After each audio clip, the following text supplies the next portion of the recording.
So good morning. The talk today is called Descriptive Words. And there's a neighbor of ours who's an artist, and her art business is called Adverbly. And she makes greeting cards that have adverbs on them, somethingly, thoughtfully, lovingly, helpfully, etc. And it's really touching, and again, it kind of gets you thinking about what kind of adverb can you use to describe the life either that you're having or that you want to be having. And there's a fun little story because we knew that she was a neighbor. We didn't know she was an artist.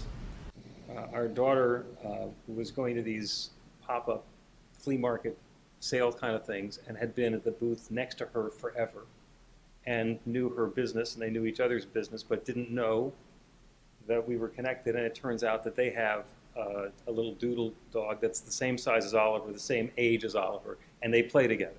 So we finally connected this together, and it turns out what a wonderful small world it is. But adverbs are some of those words that describe the kind of life that we're having. Because in the world around us, stuff happens. And stuff is actually an official term. Ernest Holmes uses it in the Science of Mind textbook to talk about divine stuff. So there's all this stuff that turns into things. So stuff happens. Sometimes we use another word, sometimes one that starts with S, to say that it happens. So stuff happens, and then we tell a story. And then what kind of story that we tell, most of the time we think that that depends on what the stuff was, but a lot of times it also depends on the sorts of stories we like to tell. Is our story going to be a drama? Oh my God, you're not going to believe this story. Oh, this is what happened to me. Let me tell you every little detail along the way. And when I'm done telling you, I'm going to go tell somebody else because it's dramatic. Maybe it's a love story. Oh, it's so wonderful. That touching, wonderful, lovely thing happened. Maybe it's a horror story. Maybe the story that we're telling is a horror story. It's, this thing seemed like it was about to happen, and I was dreading that it might happen, and I had an ominous premonition, and it happened. And if that's the sort of story that we're telling, we're really good at telling stories. Maybe your story is a romantic comedy. Have a little rom-com, going through misunderstanding people, missing the communication, going in one door when somebody's coming out the other door. Maybe your story is a triumphant documentary. This is how the wonderful thing happened, and let me tell you the great story about how we overcame adversity and triumphed. And it doesn't have to have the drama in it at all. It's about an idea and perseverance and moving forward. And you probably know what sorts of stories other people in your life tell. You're able to pigeonhole them and say, well, that person tells dramatic stories a lot. And this person tells adventure stories a lot. And this person speaks from the codependent Bible of, oh my God, you're not going to believe it. And we all do that. And it's less likely that we're aware of the sort of stories that we tell ourselves. But we do. We do. And we use descriptive words to tell our story. And everybody does. Words are what we use to communicate the ideas that we have in our head and in our heart to get those ideas implanted in other people. Adjectives are words that describe nouns. Nouns are people, places, and things. And adjectives describe nouns. And some adjectives are beautiful, or fun, or boring, or destructive. He was, she was, it was, they were. Fun or boring, destructive or beautiful. And sometimes we're just reporting the news. Sometimes we observe what happened and we're describing what happened, and that is our explanation of the story. And other times it's much more personal. Other times it's much more about what am I interpreting? What am I bringing to this story? Is the way that I'm observing it, the perspective that I have, and the language that I tend to use coloring the story? Is it possible that somebody else would tell the same story in a different way? In other words, they're adverbs. And I thought adverbs were always describing verbs, but they're not. They're adverbs describe everything other than nouns. And those are the ones that end with an ly. Joyously, delightfully. Aren't those fun? Joyously, joyously. Say joyously, and you can't help but smile. Delightfully. Then there's horribly, fatally. And those all describe other words. And those are the ways that that's like the box of crayons that we're using to color in the story. The story is the framework of what happened. And then we get to color it in with the words that we're going to be using. Remember Mad Libs? You know, it gives you like the framework of a story, and you get to fill in. You need an adverb. You need a person's name. You need a professional sports activity. And you fill in the blanks, and you're not actually telling the story. You're flavoring the story. You're coloring the story.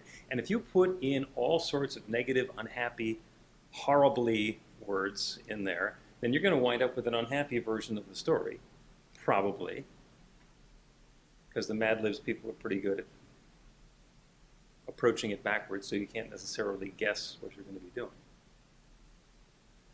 And if you put all sorts of happy, wonderful, joyous, uplifting words in there, it's going to tell the story in a different way. Might even tell a different story. So think of an adjective. Adjectives are describing nouns. Beautiful, fun, horrible, nasty, ugly, unintended. My life was adjective, and now it's adjective. My life was... What was your life? And now it's... Yeah, and it could be my life was amazing, and now it sucks. Or my life was horrible, and now it's amazing. And we're using the same words, and it's the same story. We're telling it differently, and maybe it means something different. We can always take the catalog of the stuff that's happened to us and use that to decide which adjectives we're going to be using. Horrible, sick, impoverished, lonely, or all that potential. Ready, eager, anticipating, available. The same thing. Impoverished. I'm ready to make some money. You can tell the story either way. So what's your story? And what's the story arc? Because we've had the experience, we've had the Mad Lib that we've had up until now. And we are free to tell the story in whatever way we want. And by the way, we're free to repeat the story over and over and over again. Sometimes it's helpful to tell a story to get it out, to disconnect from it, to take the energy of the story and get it outside of ourselves. And that's really helpful. I'm not going to minimize the value and the importance of doing that, about being able to acknowledge the experience that we've had and be able to move into it and then move beyond it. Because a lot of times what happens, if things happen and we don't acknowledge that they happen, then we store them. We take an experience we had or a feeling we had, and if we're not willing to deal with it right now, we put it someplace in our body to store it for later. It's called trauma. And eventually, if we wait long enough, the traumas will all add up, and we will wind up having challenges and issues and difficulties in our lives because all of that stuff is up against the dam. So it is important to let those things flow, to let them through. It is, however, not necessary, once we've acknowledged the horrible thing that happened, what she said to me in high school, what happened in that first job interview. Once we let go, once we address the energy and the experience that we had, we can let it go. We do not have to tell this story over and over and over again, just because we can. In radical forgiveness, we retell the story and we reframe it. We are able to tell the same story from the perspective of not, this is the trauma that happened to me, this is the horrible thing, these are the people to blame, but this is how my personal growth came about. And this is how I was able to move beyond that and go into something next. So we get to decide, not necessarily the story, because what happened, happened. And sometimes the things that happened are horrible. And sometimes if you take 100 people and you tell them all the story, they're all going to say it was horrible. So okay, congratulations, you have a horrible story. Now what? And it's not like, oh, we'll just get over it. But once we've had that experience, what's the story arc? That's what happened there. Where's it going next? Are we moving upward? Are we moving into something, some new possibility? Or are we going to let that be the controlling factor in our lives? Now, in some senses, having something traumatic, something upsetting, something bad happen in our lives spurs us on to something. Mothers Against Drunk Driving is an organization that was founded because of tragedy and has done a lot of good because that was the driving force in bringing about change. So if you listen to the story about the beginning of that organization, it's a sad story. The adjectives and the adverbs that you're going to use there are very sad. And the story arc doesn't end there. It begins there. So what's your story? What's your story arc? And based on everything that's happened up until now, what are we inviting next? Another Mad Lib, adverb this time. Everything was going adverbly, and after the shift, it's going adverbly. Now, the shift can be an earthquake that opens up the ground and swallows the village. So everything was fine, everything was going along wonderfully until suddenly, after the shift, everything's going horribly. But usually the stories that we're telling are not that dramatic, that catastrophic, that physical, or that black and white. Sometimes the stories that we're telling are filled with nuance, and there's different subtleties that are going on in there. And the question is, in the story, what does it mean to you? If you enjoy roller coasters, then going on a roller coaster is wonderful, delightful, joyous, and fun. If you do not like roller coasters, then it's horrible, awful, scary, terrifying. The beginning of an I wet my pants story. Yeah, thank you, Joe. Choose your bodily fluids. You can tell a different story about anything. An oil well. That's what happened to Jed Clampett, the Beverly Hillbillies. Struck oil. Suddenly he went from being completely impoverished to being a millionaire out in Beverly Hills. Then again, an oil well is pretty toxic. So the thought of having one of those in our backyard, good news, bad news, who can tell? The story that we tell about the activity is much more important than the activity. I'll give you a few more. Parachute jump. Some people think, oh, that sounds like fun. Some people think, if I were in a plane that was heading for the ground, parachute jump, that'd be a great one. Other people say, under no circumstances am I going to jump out of a perfectly good plane. Other things that are getting into the news. The stories that we tell. Assault rifle. They get such a bad rap these days, and assault rifles are awful. When somebody carries an assault rifle into a public space, bad. When our soldiers take the same weapon and they go into a hostile environment to bring peace, they know what they're doing, they use the tools in the proper way, and they can be helped. So the charge that we have about an assault rifle has everything to do with the stories that we've heard, the stories that we tell about that particular device, and not necessarily about the device itself. Here's one, very personal, public speaking. Some people hate public speaking. Oh my God. I can't imagine getting in front of a group of people and talking to them. Other people love it. I was in a group of practitioners, and some of them were very nervous about public speaking. And they said, do you get nervous with public speaking? And I thought for a second, because I spent a lot of time in the broadcast business. I did a radio morning show. And I thought, be really glib. I'm pretty good at it. I'm very comfortable public speaking. I said, when the group gets to be more than about 150,000 people, I really start second guessing myself. And it's true, because if you waste a minute and it's 5 people, you've wasted 5 person minutes. When it's 150,000 people, that's a lot of wasted time. okay? And I feel a responsibility to make it of some value. Now, it's also possible to just say, oh, they were listening. For some reason, they thought what I was saying was important, so it's not on me. But public speaking is one of those things that some people, no way, and other people, I live for that. How about posing nude? That's okay for some people. I'm not there.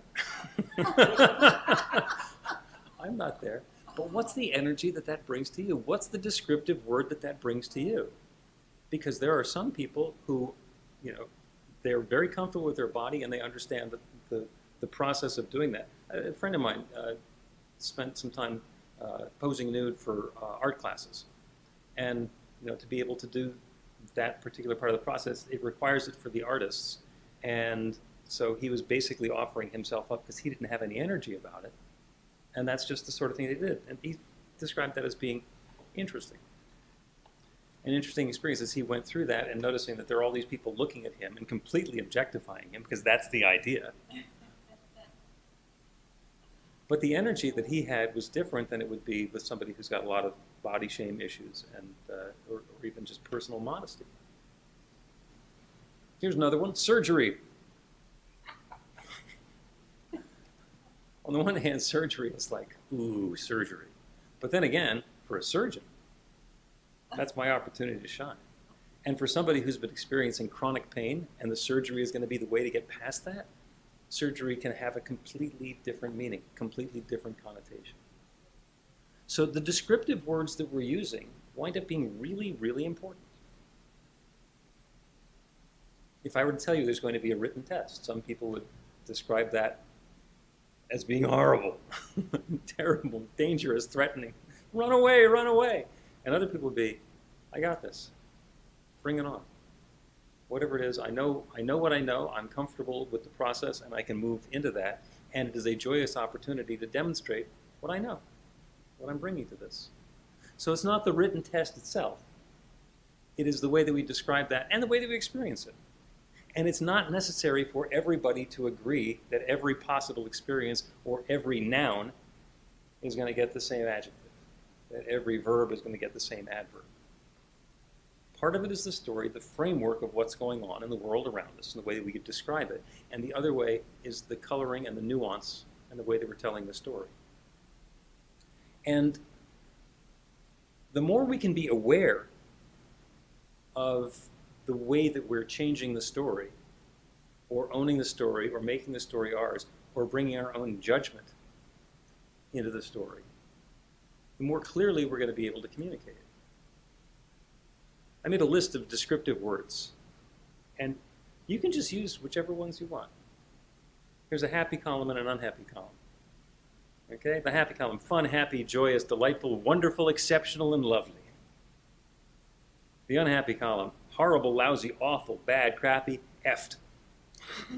Disappointing. We can choose the ones that we want to be applying, and it's not necessary that every story is going to be all sunshine and happiness. Sometimes there are challenges. And if our tendency is to be looking towards the things that we want to be experiencing, that we want to be inviting into our lives, then when something comes along that's not like that, we can notice that it's not like that and say, it's time to turn to something different. If I've done something to bring this about, let me figure out what that was so I can avoid doing it again. Good, sweetly, richly, smooth, gleeful, easy, effortless. Disappointing, sick, sad, miserable, awkward, tense. You get to choose. Choose the words, choose the qualities, choose the categories that you want. Because we can have gracious, beautiful, and awesome. We can have struggle, stressful, and abrasive or anxious.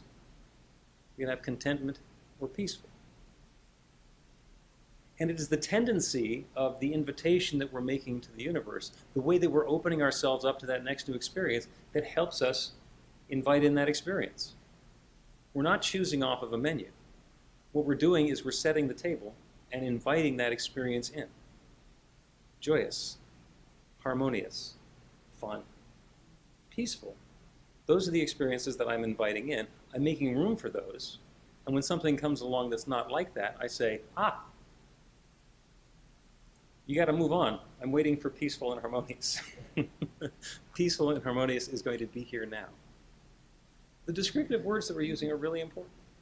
They begin the process that we're having of creating that next new experience. So choose them well. Choose the ones that fit you. And if you're going to be doing something exciting and new, you get to decide how you want to describe that. Because scuba diving, parachuting, and rappelling are not for everyone.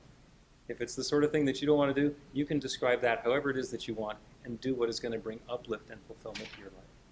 Because you deserve all that good and all of these wonderful words in the ways that they show up for you. Because you are beautiful. So it is.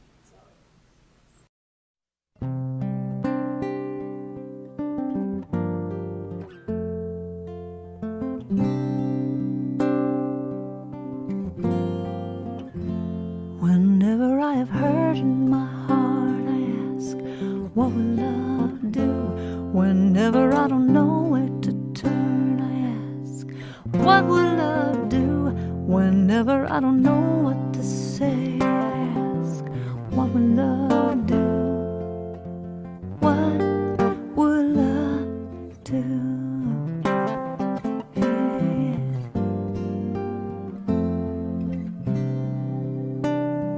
Anytime that I'm stuck in my pain, I ask, what will love do?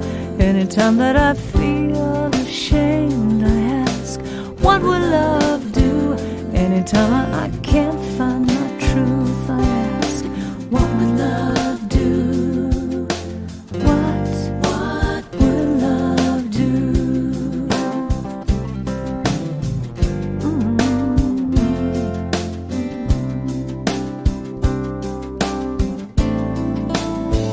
Love has all the answers. Love makes no demands. Love will lead me to the truth and help me to understand that life is all about love. When I have something hard I need to say, I ask, what will love do? When it seems another block is in my way, I ask, what would love do? When it seems I can't face another day, I ask, what would love do? Tell me what would love do? Oh yeah, what would love do? Love has all the answers. Love makes no demands. Love will lead me to the truth and help me to understand that life is all about love. In any situation, I ask, what will love do? When I'm feeling limitation, I have to ask, what will love do? I need to look into my soul and ask, what will love do? What would love do? Oh yeah, what will love do? What would love do? I have to look into my soul